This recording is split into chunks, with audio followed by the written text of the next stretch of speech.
సొలొమోను అనే పేరుకు సమాధానకరమైన అనే అర్థం వస్తుంది. ఒకే నిజమైన రాజైన దేవునిని సేవించాలనే నిర్ణయం వలన సొలొమోను పాలకుడయ్యాడు. ఒక సేవకుని వంటి హృదయం మరియు శాంతిని ప్రేమించే అతని స్వభావం కారణంగా దావీదు కుమారుడైన సొలొమోను దేవుని మొదటి భౌతిక మందిరాన్ని నిర్మించేందుకు ఎంపిక చేయబడ్డాడు. గిబియోనులో యెహోవాకు బలులు అర్పిస్తున్న సమయంలో యెహోవా ఒక కలలో అతనికి దర్శనమిచ్చాడు.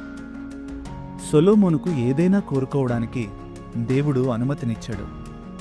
అప్పుడు సొలొమోను దేవుని జ్ఞానాన్నివ్వమని కోరుకున్నాడు. మంచి చెడులను గుర్తించగల వివేకమైన హృదయం నాకు దయచేయమో అని అడిగాడు. దేవుని ప్రజలను నడిపించడం తన మానవ శక్తికి మించినదని అతడు తెలుసుకున్నాడు. ఈ మనవి యెహోవాకు ఇష్టమైనందువలన సొలొమోను అడిగింది మాత్రమే కాకుండా అతను అడగనివి కూడా దేవుడు అతనికి అనుగ్రహించాడు. సొలొమోను నిద్రలేచినప్పుడు ఆ కల నిజమైంది.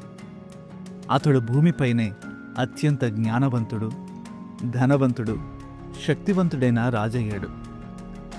సొలొమోను పరిపాలనా కాలంలో ఇశ్రాయేలు దేశం అత్యున్నత స్థాయిని అనుభవించింది.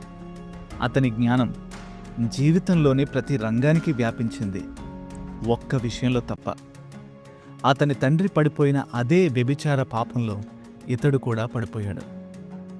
సొలొమోను 700 మంది కంటే ఎక్కువ మంది భార్యలను పెళ్లి చేసుకొని అదనంగా 300 మంది ఉపపత్నులను కలిగి ఉన్నాడు. ఒక్క బలహీనత సొలొమోను హృదయాన్ని దేవుని నుండి దూరం చేసింది. ఇక ఎప్పటికీ అతడు పూర్తిగా దేవునితో నడవలేని స్థితికి చేరుకున్నాడు. ప్రపంచమంతటా విస్తరించిన అతని గొప్ప జ్ఞానం కూడా అతని హృదయాన్ని దేవుడు కోరుకున్న స్థితిలో ఉంచలేకపోయింది. యేసు ఇలా అన్నారు, కాబట్టి మీరు ఆయన రాజ్యమును నీతిని మొదట వెతుకుడి, అప్పుడు అవన్నీ మీకు అనుగ్రహింపబడును. మీరు దేవుని చిత్తాన్ని వెతుకుతున్న వారైతే మీరు కూడా జ్ఞానాన్ని అడగవచ్చు. అప్పుడు మీకు అవసరమైన ఇతరమైనవన్నీ కూడా అదనంగా మీకు చేర్చబడతాయి.